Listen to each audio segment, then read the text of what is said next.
Azizlar, universal avtoalamda xushxabar. 20-mart kuni andijonlik obunachim 2017-yil Starex motor Tentley Hyundai Porter'larni sotiladi deb e'lonni joylagandim.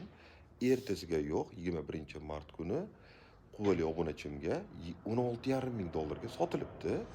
Azizlar, sizlarda ham shunaqa sotiladigan mashinalar bo'lsa, menga jo'nating. Sotmoqchi bo'lganlar albatta obuna bo'lib qo'ying. Chunki meni sahifalarimni 90%ni yuk mashina muxlislari kuzatishadi. Albatta like bosib qo'yib, obuna bo'lib qo'ying. Ha, aytgancha yangiliklarni birinchilardan xabardor bo'lish uchun meni Telegram sahifamga o'ting.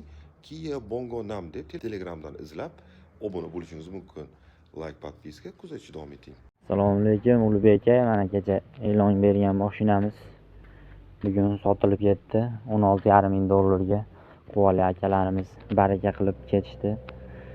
Hozir bir yo'l pullarini to'liq qilib kelib olib ketadigan bo'ldi aka. Hozir yo'lga chiqishga 1,5 soat ketib keladi. Rahmat aka, Alloh rozi bo'lsin. Grupalaringiz rivojini bersin aka, kanallaringiz rivojini bersin. Siz kanalingizdan chiqishdi aka, sotib oldik bugun xudo xolasa.